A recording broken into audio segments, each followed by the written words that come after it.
우리 찬송가 335장 되겠습니다. 찬송가 335장 우리 4절 함께 합니다. 주의 광채가 찬란히 비춰오네 전능하신 왕 구세주요 세상 끝날까지 찬양 드립니다. 오 놀라운 나의 구주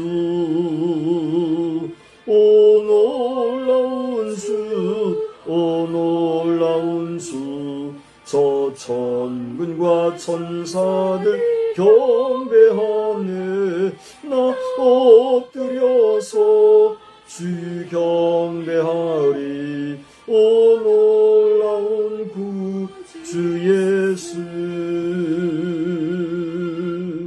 아멘. 전능하사 천지를 만드신 하나님 아버지를 내가 믿사오며 그 외아들 우리 주 예수 그리스도를 믿사오니 이는 성령으로 잉태하사 동정녀 마리아에게 나시고 본디오 빌라도에게 고난을 받으사 십자가에 못 박혀 죽으시고 장사한 지 사흘 만에 죽은 자 가운데서 다시 살아나시며 하늘에 오르사 전능하신 하나님 우편에 앉아 계시다가 저리로서 산 자와 죽은 자를 심판하러 오시리라.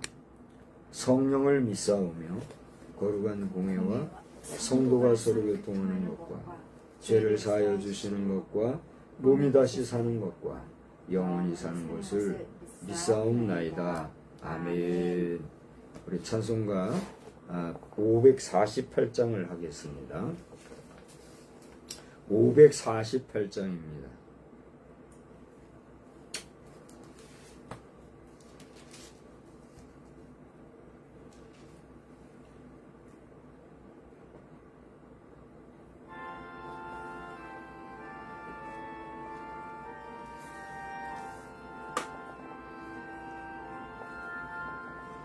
날 구속하신 주께 엎드려 그 크신 은혜 찬송합니다. 내 연약함을 긍휼히 보사 근심과 걱정 맡아주소서.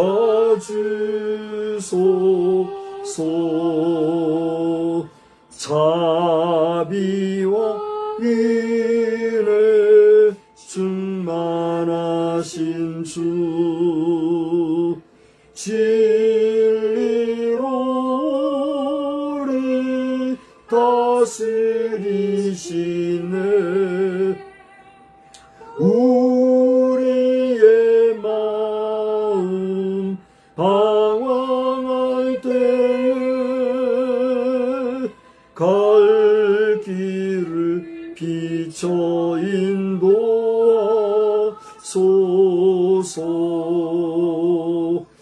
주님은 우리 생명이시며 진리와 길이 되시나이다.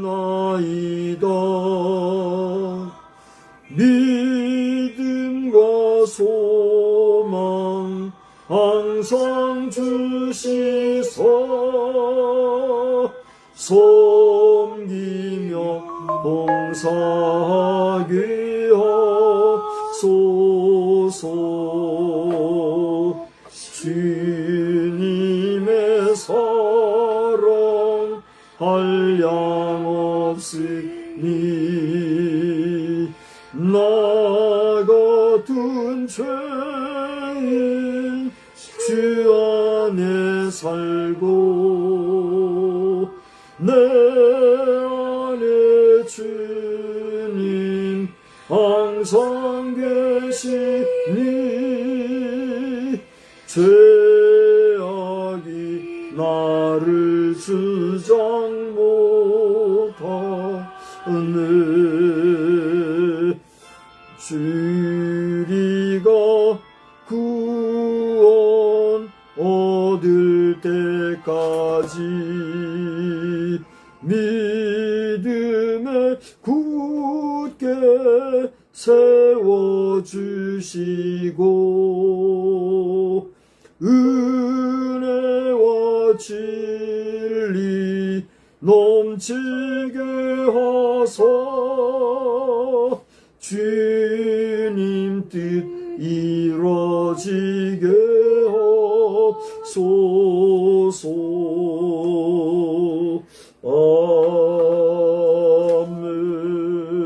아멘. 이제 우리 함께 기도하실 내용은 성의기도 제목대로 먼저 대통령 고위 선거 이후에 이 나라의 전국 안정을 지켜주시옵고 시험에 들게 하지 마옵소서. 또 여야가 근신하여 국정에 잘 이바지케 하옵시며 2025년 중에 하나님의 뜻에 잘 쓰임받게 하옵소서. 성령 강림에 따른 환경 문제를 자연 환경에서만 찾지 않고 하나님과의 관계에서 찾는 인류 되게 하옵소서. 또 TBTN과 집행 사역을 위하여 정용목 사모님을 위하여 각 교회 직분자들과 저의 영육간 강건함을 위하여 우리 다 같이 한번 합심해서 기도하겠습니다. 살아계시고 역사하시는 하나님 아버지, 지난 주간에 우리나라에서는 대통령 고리 선거를 통하여서 이제 새로운 지도자가 선출이 되었습니다.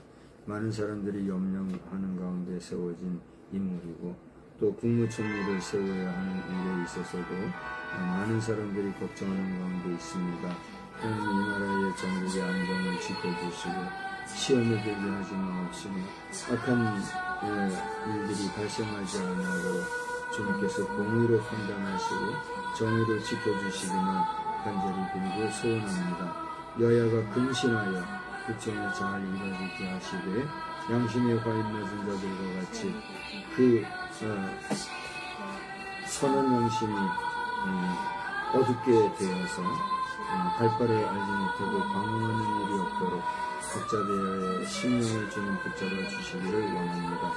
오늘 성령 강림절을 맞이하여서 또 특별히 환경주일로 우리가 보내고 있는데 이 모든 환경의 문제를 자연환경에서만 찾거나 또 자연환경만으로 제한하여 환경을 말하지 아니하고 모든 범사를 하나님과의 관계에서 찾는 그래야 인간의 근본 환경이 윤리와 도덕의 안정성과 또 경건함에서 잘 유지 보존되어질 수 있는 복된 환경의 문제가 잘 해결되어질 수 있도록 주님 우리에게 지혜를 주시기를 간절히 빌고 소원합니다. 아버지 하나님의 TBTN과 집행사역을 저희들로 하여금 관심 갖게 하시고 연구하게 하였사온데 이 사역이 하나님이 원하시는 정상궤도에 잘 안착되어질 수 있도록 우리를 주관하여 주시옵소서. 정영 목사님은 영육을 주님 붙잡아 주시고 이 무더위 가운데 고독하게 외롭게 지내는 그 심령을 주여 불쌍히 여겨 주옵시고 수고하는 우리 자녀들이 지치지 아니하도록 하나님께서 의무로 양으로 지키고 보호하여 주시옵소서. 교회 여러 거룩한 직분자들이 맡은 바 사명을 잘 감당할 수 있도록 그 중심에 충성스러운 마음을 주셔서 온전한 충성으로 주의 교회를 잘 지켜갈 수 있게 하여 주시옵소서. 부족한 종 붙잡아 주시어서 영육간 강건함 가운데 평강 가운데 주어진 사명 잘 감당할 수 있도록 주님 인도하여 주시옵소서. 이 시간에도 말씀 안에서 큰 은혜 주실 줄로 믿사옵고 존귀하신 우리 구주 예수님의 이름으로 기도드리옵나이다. 아멘. 우리 하나님의 말씀은요, 유다서에서 보겠습니다. 신약 성경 유다서 397면에 있는데요. 유다서 1장 20절로부터 23절까지를 보시겠습니다. 우리 한번 많지 않은 짧은 절수니까 다 같이 한번 보실까요? 20절에서 23절입니다. 사랑하는 자들아, 너희는 너희의 지극히 거룩한 믿음 위에 자신을 세우며 성령으로 기도하며 하나님의 사랑 안에서 자신을 지키며 영생에 이르도록 우리 주 예수 그리스도의 긍휼을 기다리라. 어떤 의심하는 자들을 긍휼히 여기라. 또 어떤 자들을 불에서 끌어내어 구원하라. 또 어떤 자를 그 육체로 더럽힌 옷까지도 미워하되 두려움으로 긍휼히 여기라. 아멘. 하나님의 각별하신 사랑과 은총이 여러분의 일상에 늘 넘치기를 우리 주님의 이름으로 축복합니다. 현재 2025년 6월 8일 저녁 19시 11분, 12분을 지나는 그런 시점에 있습니다. 오늘 이 시간 저와 함께 말씀을 열고 또 예배를 통하여서 말씀을 대하는 여러분 모두에게 각별하신 하나님의 은총이 함께 하시기를 다시 한번 주의 이름으로 축복합니다. 저는 오늘 유다서 본문의 말씀을 통해서 긍휼히 여기는 삶, 이런 제목으로 말씀을 전하고자 합니다. 우리 한번 따라서 합시다. 긍휼히 여기는 삶. 긍휼히 여기는 삶. 긍휼히 여긴다는 것은 우리가 쉬운 말로 얘기해서 어떤 마음을 가지는 거예요? 불쌍히 여기는 마음, 이걸 얘기합니다. 불쌍히 여긴다는 건 뭡니까?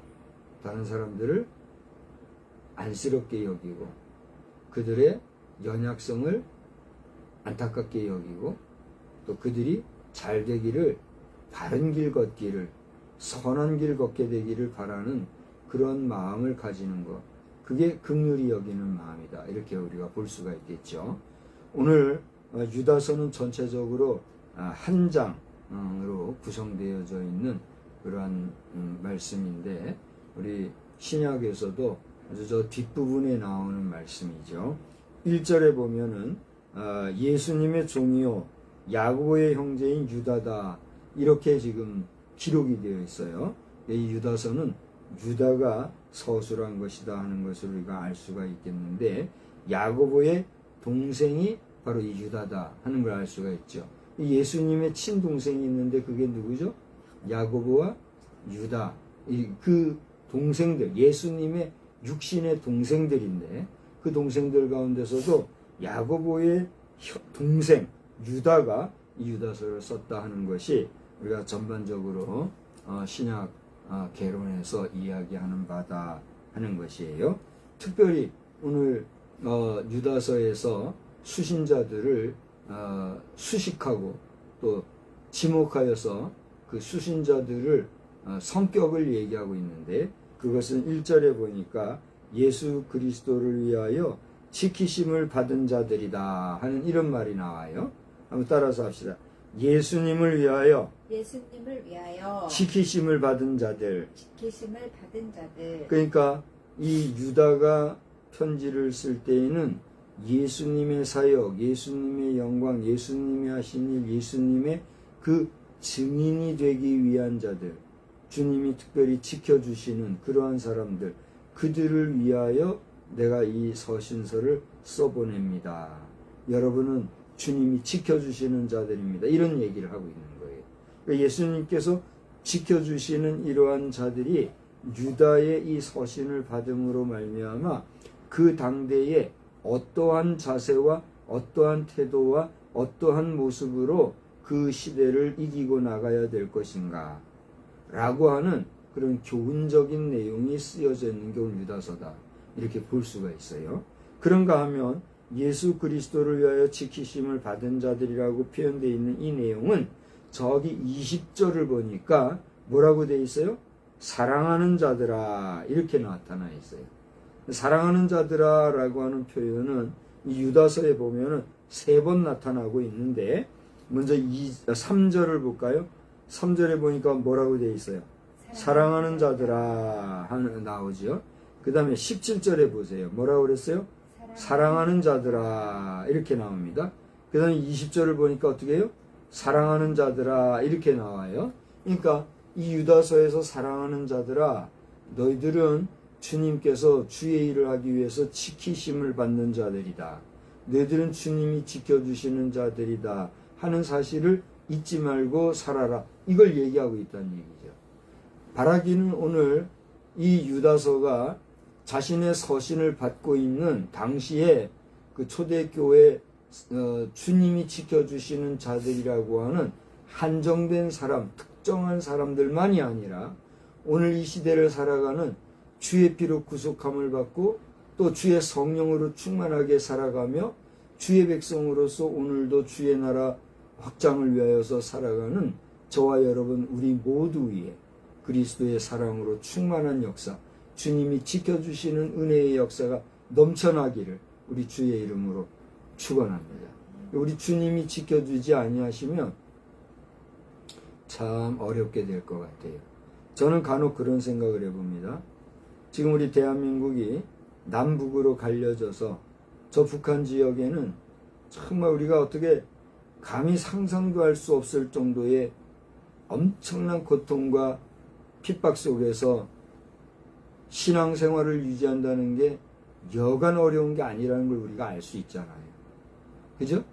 한 번씩 탈북한 탈북자들의 증언에 의하면 예수 믿는다는 거는 뭐 감히 표현할 수도 없고 어쩌다가 그렇게 신앙 고백이라도 하고 또 찬송이라도 부르고 성경이라도 가지고 있는 것이 들통이 나면 그 자신은 물론 그 자녀손들까지도 멸족을 당하는 이런 일들이 있다라고 하는 이야기를 우리가 들을 때는 정말 저들의 고통과 저들의 환란이 얼마나 극한 것인가 우리가 알 수 있잖아요. 그런데 이 자유 대한민국 안에서는 그런 일이 없잖아요. 그 신앙생활하고 언제든지 주의 전을 출입할 수 있고 또 마음만 먹으면 언제라도 주의 복음을 전할 수 있고 주의 말씀 들을 수 있고 또 기도할 수 있는 신앙의 자유가 우리에게 주어졌다고 하는 것, 이것은 그 자체로만도 우리에게는 엄청난 복이다 하는 사실을 알고 우리가 하나님이 은혜 주시고 기회 주시고 또 믿음 생활을 할 수 있는 이런 여건, 이런 환경이 우리에게 주어졌을 때에 이 환경을 잘 지키고 나아가는 우리 모든 삶이 되기를 주의 이름으로 축원합니다. 오늘 우리가 교단적으로는 환경주일이다 하여서 우리가 환경에 대한 이런 여러 가지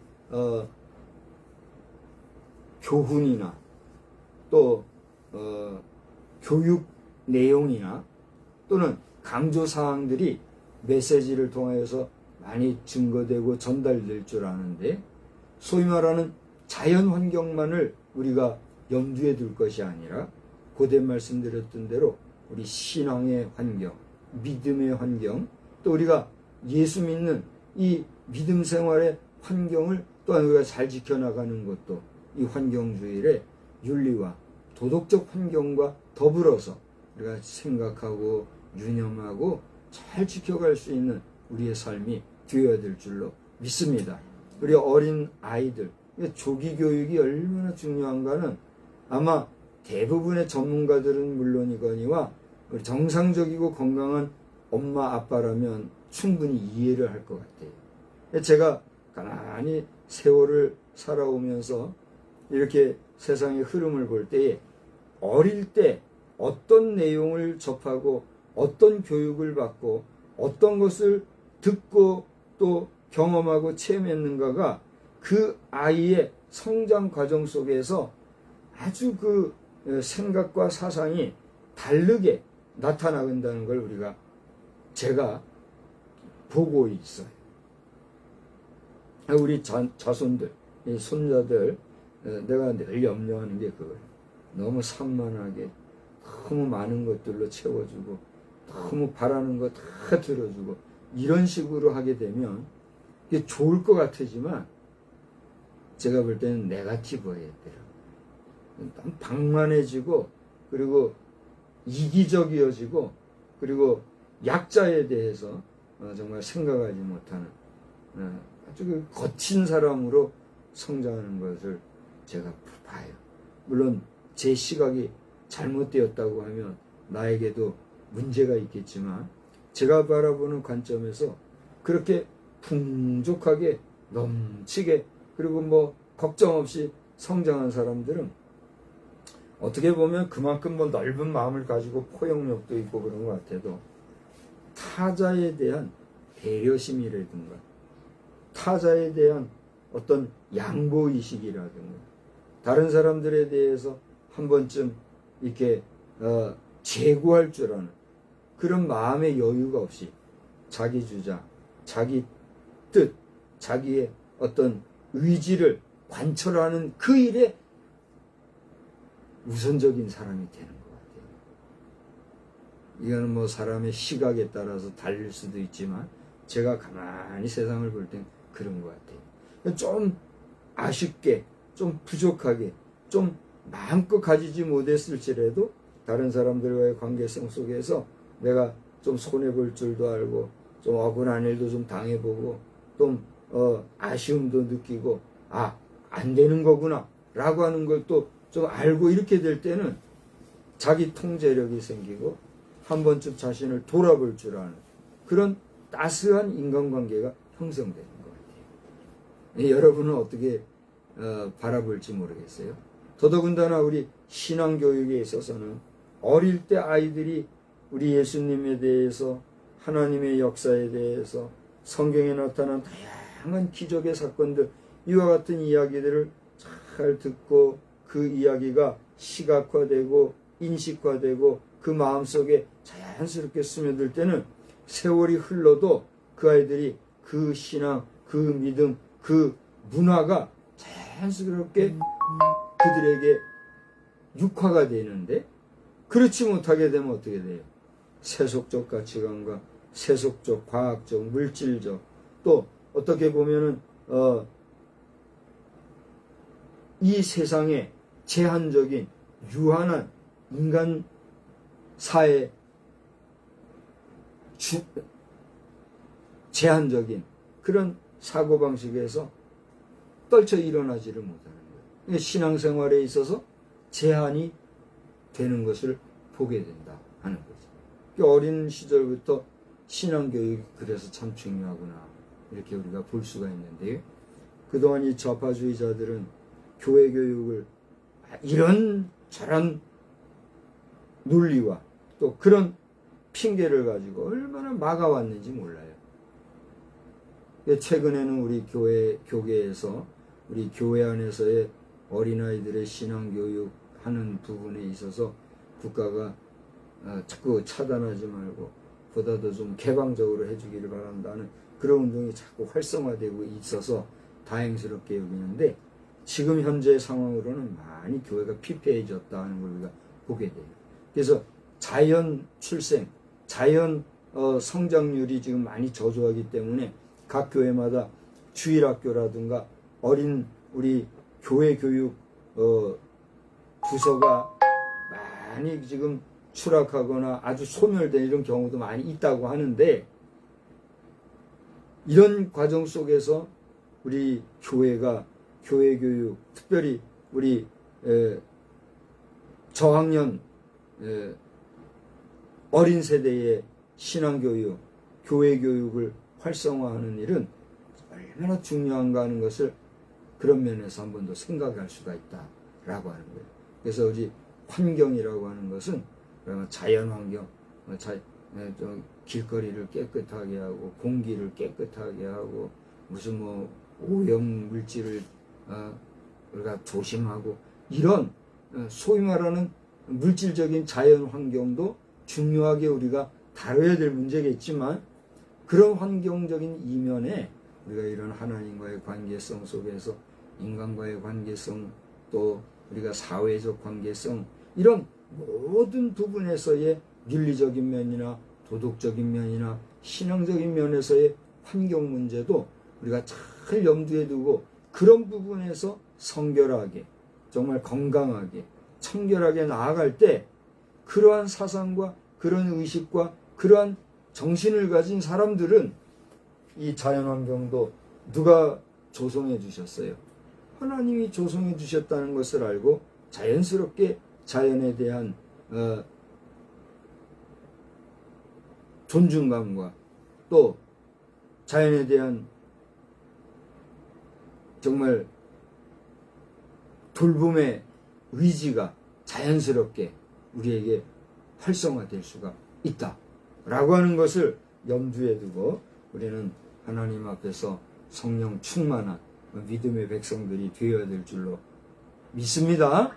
자, 그러면 오늘 본문 속에서 우리 유다서를 통해서 살펴볼 수 있는 교훈이 있는데 그게 뭘까? 저는 오늘 2절에 나오는 예수 그리스도를 위하여 지키심을 받은 자들을 사랑하는 자들아 라고 하는 표현으로 표현하면서 결국 하나님이 사랑하는 여러분은 우리 주님께서 지켜주시는 자들이시다라는 것을 유념하면서 그러한 여러분들이 주의해야 될 것이 있다는 것을 우리에게 교훈해주고 있다는 거예요.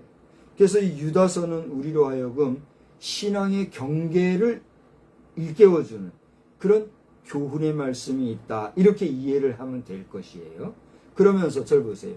그런 그 실체를 우리가 알고 나면 우리 마음속에 긍휼히 여기는, 불쌍히 여기는 마음이 생기는 거예요. 그래서 오늘 제목이 뭐라고 그랬죠? 긍휼히 여기는 삶이다. 이렇게 제가 제목을 정했다고 그랬죠. 그러면 무엇을 긍휼히 여기는 삶을 우리가 살아야 되겠는가? 오늘 성경을 보면 두 가지로 이제 우리에게 교훈을 해주고 있는데 그 첫째 교훈은 뭐냐 하면 3절에서부터 여기 몇 절이에요? 16절까지 내용을 보면 거기 제목에 뭐라고 돼 있어요? 거짓 교사들에게 내릴 심판. 이런 제목으로 우리에게 거짓 교사들이 실제하고 또 그러한 거짓 교사들이 어떠한 자들인가, 그들은 어떠한 심판을 받을 것인가 하는 내용이 여기 기록되어 있다는 거예요. 그리고 두 번째로는 17절에서부터 이제 23절까지를 쭉 보게 되면 이러한 자들에 대하여 우리에게 어떠한 태도로 우리가 나아가야 될 것인가 라고 하는 훈계와 권면의 내용으로 구성이 되어 있다라고 하는 거예요. 두 가지를 말씀을 드렸어요. 첫째는 뭐죠? 거짓 교사들을 주의하라. 그리고 두 번째는 뭐죠? 그들을 우리가 어떻게 가르치고 어떻게 대해야 될 것인가 라고 하는 훈계가, 교훈이 여기 나타나 있다 라고 하는 거예요. 첫째로 거짓 교사들에게 우리 하나님께서는 심판을 준비하고 계신데, 그러면 그 거짓 교사들은 도대체 어떠한 존재들인가? 여러분이 오늘 유다서를 읽을 때는요, 뭐 볼펜을 가지고 하나하나 숫자를 한번 써보세요. 저도 오늘 이 성경을 읽으면서 이 거짓 교사들에 대한 내용을 하나하나 숫자를 제가 뭐라 그래요? 체킹을 해봤어요. 그랬더니 이 거짓 성경 유다서가 얘기하는 거짓 교사들은 첫째 어떠한 사람들이냐? 4절을 보니까 중간에 뭐라 그랬어요? 경건하지 아니한 사람들이다 그랬어요. 예, 이 사람들은 가만히 들어온 사람들인데 그들은 옛적부터 판결을 받기로 미리 기록된 자들, 멸망당할 자들이다 이거예요. 이 사람들의 실체는 어떠한 건가? 그들은 첫째로 어떤 사람들이요? 경건하지 아니한 사람이에요. 그 다음에는요, 우리 하나님의 은혜를 뭐요? 방탕한 것으로 바꾸고 홀로 하나의 신 주제, 곧 우리 주 예수 그리스도를 어떻게 해요? 부인하는 자다 그렇게 얘기했어요. 경건하지도 아니하고 하나님의 은혜를 방탕한 것으로 바꾸고 예수님을 부인하는 자. 절 보세요.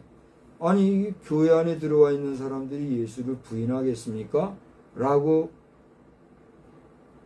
우리가 질문을 던지겠지만 의외로 교회 안에서 예수 안 믿는 자들이 있어요, 없어요? 있는 정도가 아니라 많아요. 예수 믿지도 않으면서 예수 믿는다고 무늬만, 말로만 그리스도인이라고 고백을 하면서 뒤로는 예수 안 믿는 것을 노골적으로 말하고 더더군다나 예수 안 믿는 것을 다른 사람들에게 자꾸 혼란을 야기하는 자들이 있다는 얘기예요. 저주받은 자들이요. 거짓 그리스도인들인 거죠. 하나님은 이런 자들을 어떻게 하실까요? 심판하실 수밖에 없는 거예요. 자, 계속해서 보겠는데 이와 같은 거짓 교사들, 여기 거짓 교사들이다라고 하는 이 말은 무슨 말이에요? 이것은 위선된 자, 잘못된 자, 속이는 자, 또 제대로 믿지 아니하는 자를 통칭해서 거짓 교사로 좀 얘기한 거란 말이에요. 그래서 그 거짓 교사들의 특징을 제가 지금 하나하나 들춰내고 있잖아요. 그죠? 이것은 제가 들춰낸 게 아니에요. 유다가 이 서신서를 통해서 우리에게 일러준 거예요. 이미. 그 일러준 것을 깊이 묵상하다 보니 이렇게 세부적으로 하나하나 우리가 찾아낼 수가 있다는 거예요. 그럼 네 번째로 이 사람들은 어떤 사람들인가? 여기 7절을 와서 보세요. 이런 사람들은 어떤 사람이요? 음란한 자들이라 그랬어요. 그 다음에 8절을 보니까 이 사람들은 어떻게 해요? 육체를 더럽히며, 그 다음에 어떻게 해요? 권위를 업신여기며 영광을 비방한다 그랬어요. 영광을 비방한다는 게 무슨 얘기예요? 하나님의 은혜, 하나님의 역사, 하나님의 친권적이고 강권적이고 주권적인 사역을 어떻게 해요?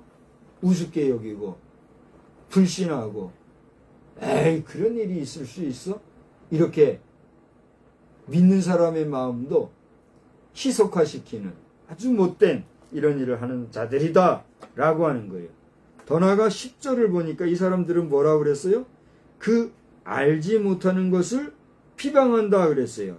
여기 8절에는 좀 아까 뭘 비방한다 그랬죠? 영광을 비방한다 그랬죠? 그런데 8절에는 뭐라고 그랬죠? 그 알지 못하는 것을 비방한다 그랬어요.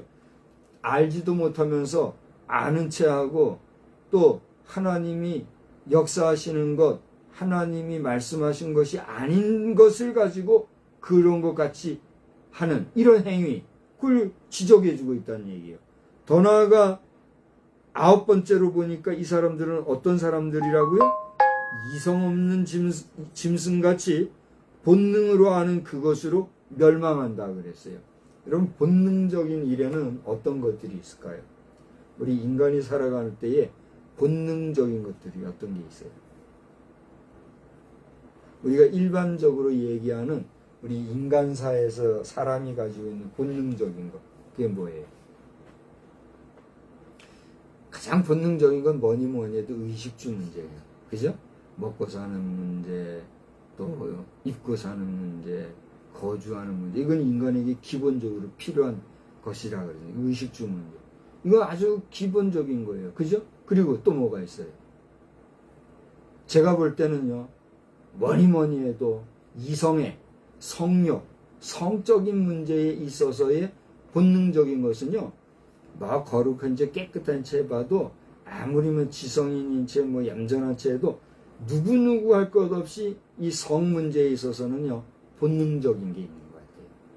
저는 제 입으로 이런 표현을 쉽게 하기가 참 조심스러워서 많이 삼가했어요. 그런데 제가 저보다 나이 많은 아버지뻘 되는 분들과도 이런저런 이야기를 하면서 대화를 하면서 또 구체적으로 이런 문제를 꺼내서 화제 삼아서 얘기를 해보니까 실제로 그렇다는 거예요. 대표적인 것으로 요즘에 우리나라에서 문제되고 있는 것이 지금 차별금지법 문제로 교묘하게 속이는 이 법제 문제가 있잖아요. 이 문제는 동성애 문제와 연결이 되어 가지고 정상적이고 건강한 성문화를 정말 짐승과 같이 이렇게 변개시키고 변질시키고 왜곡시킨 이런 사회로 자꾸만 조장하는 이것이 뭔가? 이 마귀의 역사인 거예요. 아무리 생각을 해봐도 이거는 마귀의 역사가 아니고는 정상적인 역사가 아닌 거예요. 어쨌든지 간에 사람은요, 의식주 문제 다음으로는 이 생리적인 욕구, 다시 말하면 성적인 욕구, 이게 가장 큰 본능적인 문제 같아요. 자, 그럼 또 뭐가 있을까요? 의식주 문제와 성 문제. 그리고 또 뭐가 있을까요? 됐죠? 명예욕이라든가 권력욕이라든가. 그래서 우리 이 일반 사회 생활 속에서 우리가 이 접하는 많은 뉴스들이 있잖아요. 많은 뉴스들 가운데서 제일 우리에게 밀접하고 자주 그리고 민감하게 그리고 아주 실질적으로 우리가 접하는 문제가 뭔 문제가 있어요? 정치 문제예요. 이 정치 문제라고 하는 건요, 부정할래야 부정할 수 없는, 오죽하면 정치는 생물이다 이런 말을 하잖아요. 제가 볼 때 진짜 그런 것 같아요. 생물이 뭐예요? 살아 움직이는 게 생물이잖아요. 근데 이 정치라고 하는 것도 우리가 볼 때는 우리 물질과 같이 구체적인 보이는 거 그런 건 아닌 것 같지만 그 이상으로 살아 움직이는 것 같은 게 정치 문화 같아요. 여러분 어떻게 생각하세요? 근데 눈만 뜨면 가장 먼저 접하는 게 정치 이야기예요. 그렇지 않습니까? 좋은 정치, 선한 정치 얘기든 악한 정치, 아주 그 더러운 역겨운 정치 얘기든 정치 문제가 참 먼저 우리에게 다가오는 걸 여러분 못 느끼십니까? 이런 정치 문제. 이건 뭐예요? 권력, 명예, 욕심, 욕망 이런 것들이 총체적으로 만들어진 현상학으로 나타나는 게 정치 문화 같아요. 어떻게 생각하세요? 이건 제 의견인 것 같아요? 아니면 사실을 논리적으로 지금 필요가는 것 같아요? 여러분이 판단하시기 바랍니다. 어쨌건지 간에 이 의식주 문제 외에 성 문제 외에도 권력의 문제, 명예의 문제 이런 것이 있다고 하면 그 밖에도 우리 인간에게는 뭐가 있어요? 여러 가지 본능적인 것들이 있잖아요. 그래서 사단 7정이다 해가지고 여러 가지 우리 인간 속에 내재 있는 욕심, 욕망의 문제 이런 문제에 대해서는 아주 오래된 우리의 선대에서도 이 문제를 철학적으로나 또는 사회학적으로 논리적으로 이야기한 것을 우리가 보게 되잖아요. 이런 부분에 있어서 오늘 뭐라 그랬습니까? 이성 없는 짐승같이 본능으로 하는 그것으로 멸망한다. 우리 인간에게 있는 그 본능적인 것. 그것이 다인 줄 알고 그것을 가지고 멸망하는 이런 삶을 살아가는 존재. 오늘 이 말씀을 전할 때에 이런 부분에서 내가 걸리는 것이 없는가 우리 한번 생각해 볼 필요가 지금 있는 거예요. 그 다음에 이 거짓 교사들의 그 실체를 보니까 어떤 것들이 있는가. 12절에 보니까요. 그들은 뭐라 그랬어요? 희탄 없이 너희와 함께 먹으니 그랬어요. 희탄 없이, 희탄이 없다는 건 무슨 말이에요? 망설임 없이, 아무런 허물 없이, 거리낌 없이, 그죠? 뭐 요리조리 따질 것도 없이 자연스럽게, 그죠? 그렇게 하는데 우리 주변에 늘 함께 있다는 거예요. 우리와 함께 먹는다는 거, 기탄 없이 우리와 함께 먹는다는 건 뭐예요? 늘 우리 속에 우리와 함께 있다 이거예요. 근데 그들은 어떤 존재인가? 너희의 애찬의 암초요, 자기 몸만 기르는 목자요, 바람에 불려가는 물 없는 구름이요, 죽고 또 죽고 뿌리까지 뽑힌 열매 없는 가을나무. 그러면서 13절까지 아주 구구절절 구체적으로 이러한 존재들이 어떻게 행하는가에 대해서 얘기하고 있다는 거예요. 기가 막히죠. 여러분, 오늘 이 유다서를 오늘 말씀을 마치고 나면 오늘 저녁이든지 아니면 여러분이 편안한 시간에 다시 한번 깊이 묵상하면서 읽어보시기 바랍니다. 우리 주변에 이러한 존재들은 없는가? 나는 이런 존재들과 좀 섞여서 혹은 관계를 맺고 살아가면서 그들 속에 심취되어 있지는 않는가? 그러면 돌아볼 필요가 있어요. 그죠? 네. 이런 존재인 것을 우리에게 구체적으로 얘기해 주고 있어요. 그런가 하면 제가 나름대로 표시한 것만 좀 얘기를 해 주는 거예요. 그 다음에는 보면요, 11번째로 이런 사람들은요, 어떤 사람이요? 원망하는 자들이요. 그래가지고 계속적으로 그 다음 뭘 토해요? 불만을 토해요. 더 나아가 이들은 무엇을 따라 행해요? 정욕을 따라 정욕대로 행하여 더 나아가서 자기의 이익을 위해서 어떻게 해요? 아첨하는 자예요. 그 다음에 그 앞에 보니까 그 입으로 뭐예요? 자랑하는 말을 한다. 절 보세요. 우리가요, 자랑할 것도 있어야 돼요. 그죠? 자랑할 것도 있어야 되고, 자랑함으로써 자부심도 가지고 그럴 필요는 있으나, 그것을 과도하게, 네? 과하게, 과포장해가지고 자랑하는 거, 이것은 옳은 거예요? 옳지 않은 거예요? 옳지 않은 거예요. 우리 지금 이제 여당이 됐지요. 뭐, 며칠 전까지만 해도 야당이었지만, 대통령을 낸 정당이 됐으니 이제는 여당이 됐지요. 이 여당 민주당을 보면요, 다 이루어진 것도 자기들이 한 것 같이 소문내고 자기들이 한 것 같이 생색내고 하는 이런 것을 보면서 얼마나 역겨운지. 지금은 여당이 돼가지고 이제 더 난리를 치겠지만, 여당이 된 민주당 당신들 그렇게 하면 안 돼요. 대통령을 세우고 이제 여당이 됐으면 더 의젓하게, 더 정직하게, 더 성실하게, 더 책임감을 가지고 해야지. 야당 시절에 자기들이 한 것 마냥 과포장하고 떠들어대고 자랑질하고 그렇게 하면 안 되는 거예요. 지금은 이제 야당이 된 국민의힘도 마찬가지요. 가만히 보면은 자기들이 한 것도 아닌데 자기들이 한 것 진양하는 이런, 주로 이제 국회의원들이 그런 짓을 하죠. 지역의 국회의원들이.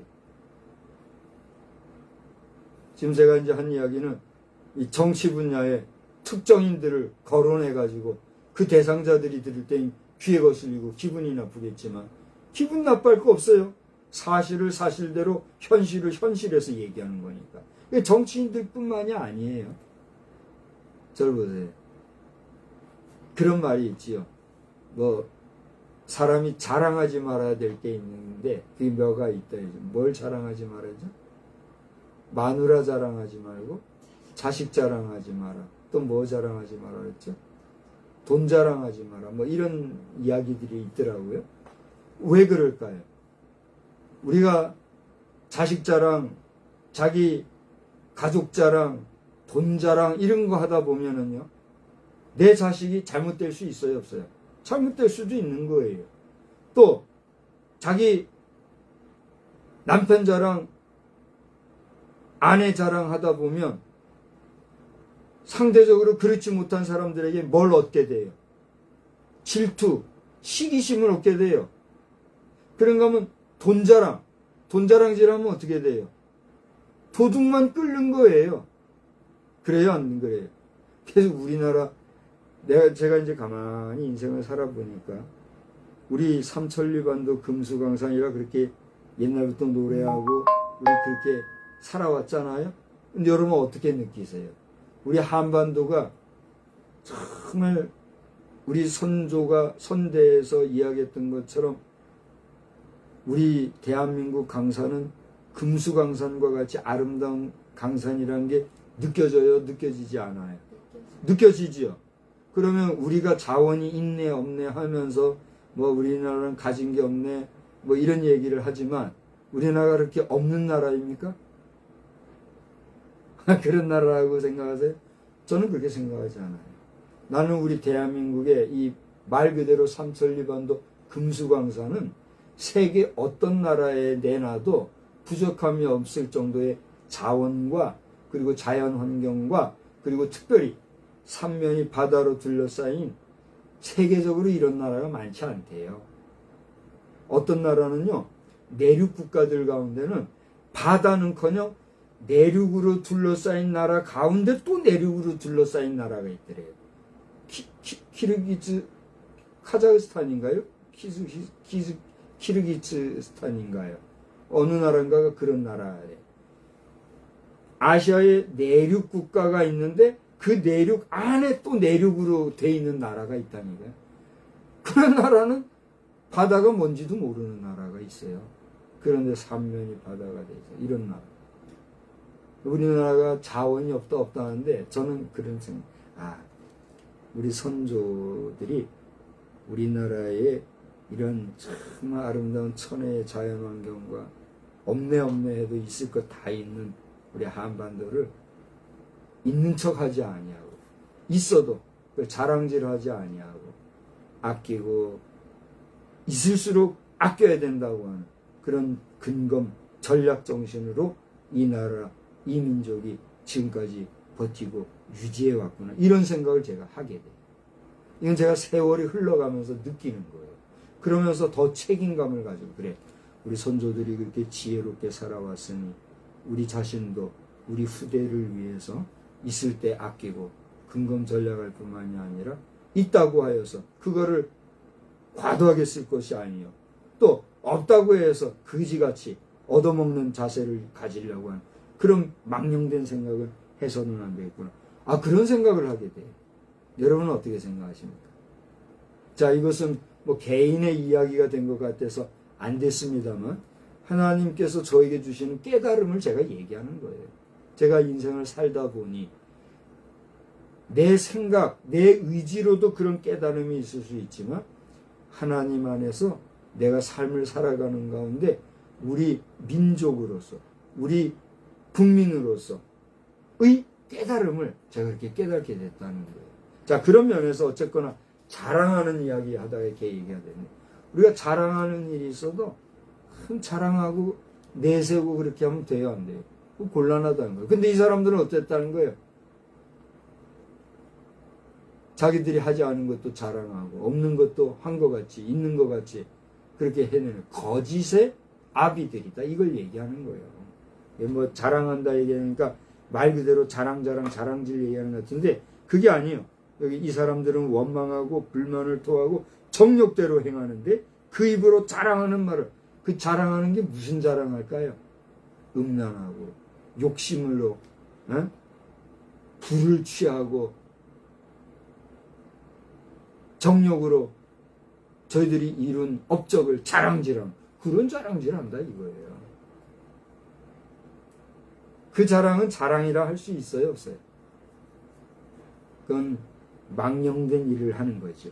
이런 일을 하는 자들이 이 거짓 교사들의 전형적인 모습이다 이걸 얘기하는 거예요. 더군다나 더 나아가서 그런 사람들은 뭘 한다고 그랬어요? 이익을 위하여 아첨한다 그랬어요. 이 정치계의 이 아첨꾼들, 이 간사한 간신배들 같은 존재들이 문제예요. 저는 조심스럽고 개인의 인격을 욕하게 될까봐 말을 삼가하게 되는데 우리 성결교단 안에 성결교인으로서 지금 정치계에서 중요한 역할을 하는 사람이 있다는 걸 보고 제가 참 지금 마음이 여간 무거운 게 아니에요.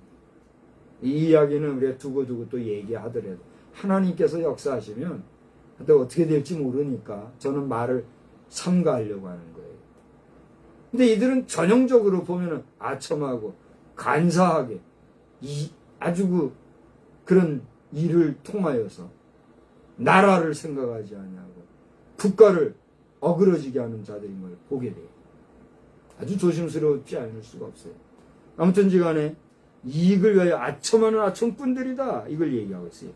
그 다음에 18절을 와서 보니까 16번째로 이 사람들은 뭐라고 그랬어요? 자기의 경건하지 않은 정욕대로 행하며 조롱하는 자들이 있으리라. 조롱하는 자들. 이 무슨 얘기예요? 진리의 말씀, 생명의 말씀, 또 전통적으로 내려온 하나님의 정통한 말씀에 대하여 조롱하는 이런 일들이 있다는 거예요. 대표적으로 사이비, 이단들이 이런 식으로 하는 거죠. 더 나아가 17번째를 보니까 이런 사람들의 특징이 뭐예요? 분열을 일으키요. 그 다음에 뭐예요? 육에 속한 자며 뭐가 없는 자요? 성령이 없는 자다.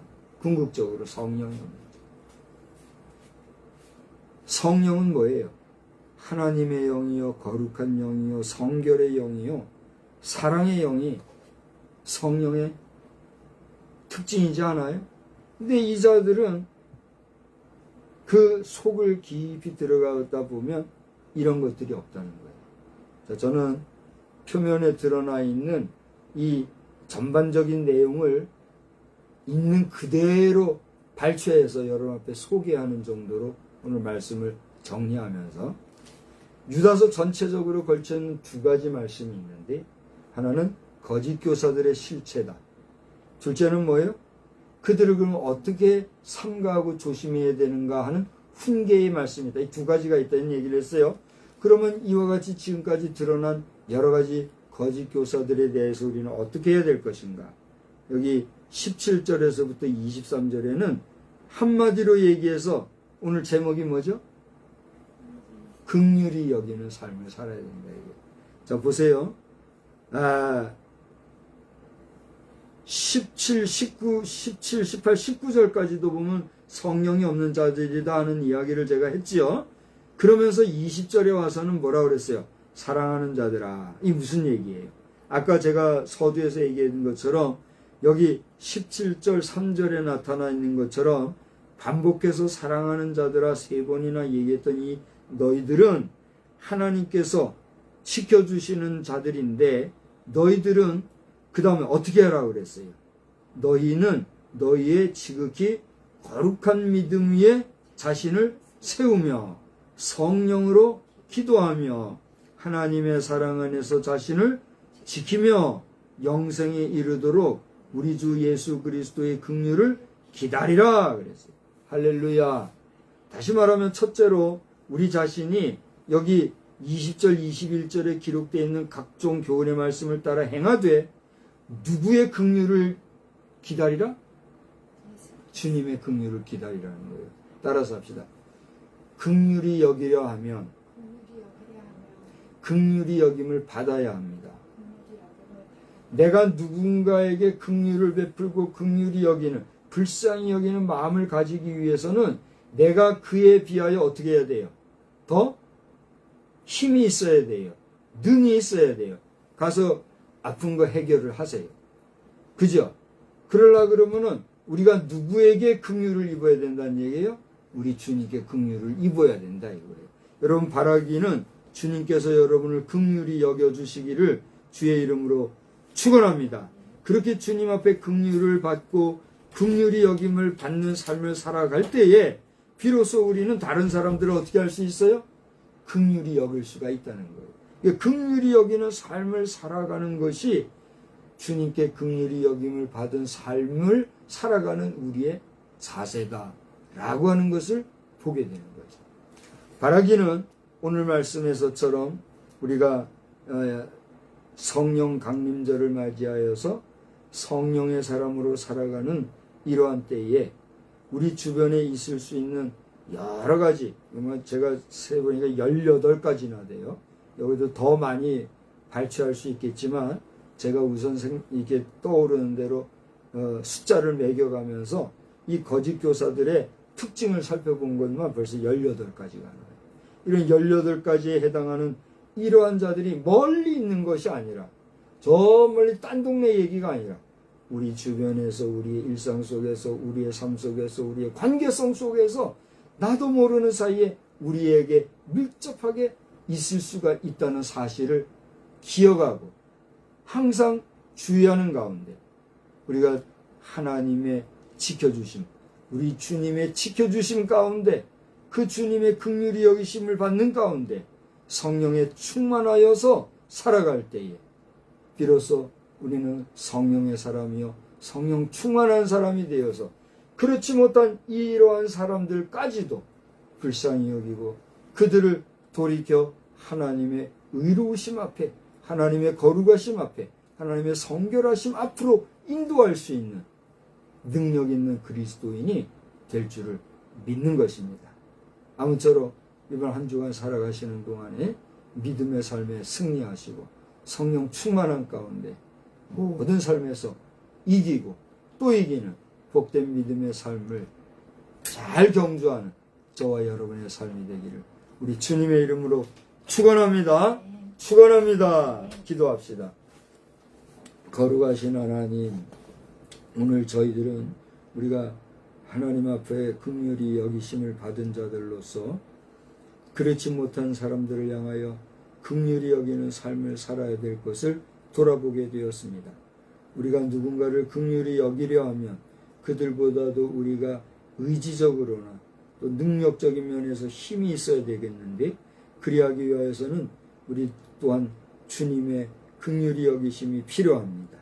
주여 우리를 긍휼히 여기시고 때마다 시마다 성령으로 충만케 해주셔서 거짓 교사들의 오늘 유다서가에서 기록한 것처럼 여러 가지 그 악한 행위에 빠지지 않게 도와주시고 오히려 그러한 자리에 빠진 자들을 긍휼히 여기며 저들도 바른 길로 인도할 수 있는 능력 있는 주의 백성들이 다 될 수 있도록 우리를 주관하여 주시옵소서. 이번 한 주간 동안에도 우리의 삶 속에 어떤 일이 닥칠지 알지 못하지만 모든 범사가 안정하고 또 복된 시간들이 있게 하여 주옵시고 특별히 호국 보훈의 달 6월을 맞이하여서 이 무더위를 보내고 있는 우리 백성들 한 사람 한 사람 위에 여호와를 경외하는 도에 서는 역사가 넘쳐나는 그런 일이 우리에게 있게 하여 주시옵소서.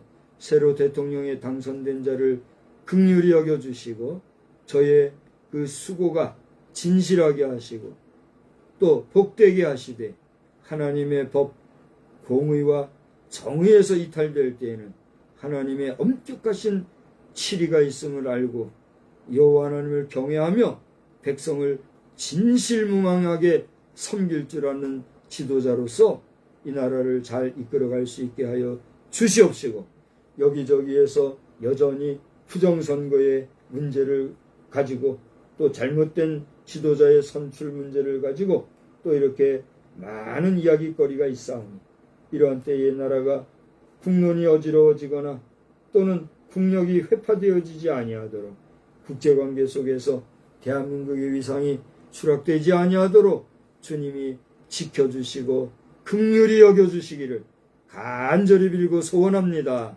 하나님 우리와 함께 해주시기를 간절히 원하옵고 사랑과 자비가 충만하신 우리 구주 예수님의 이름으로 기도드리옵나이다. 아멘. 547장입니다. 547장 우리 함께 부르겠어요.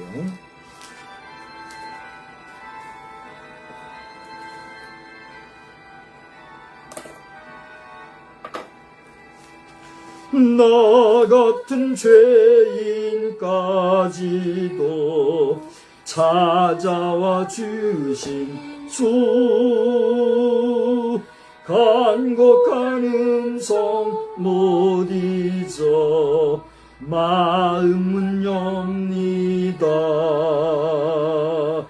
피 흘려 주신 그 사랑 감당치 못하여 선하신 주님 그 얼굴 우러러 봅니다. 목마른 사슴 갈하여 시냇물 찾듯이 메마른 영혼 말씀을 갈급해합니다. 진리의 성령 오셔서 인도해 주시고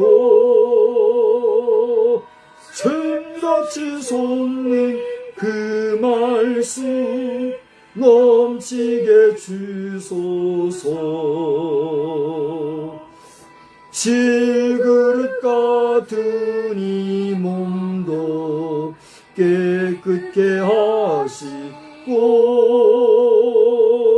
죽으나 사나 주위에 일하게 하소서.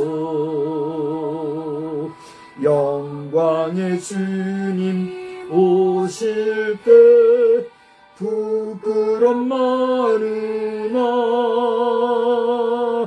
흰예복 입고 주님을 배웁게 하소서. 아멘.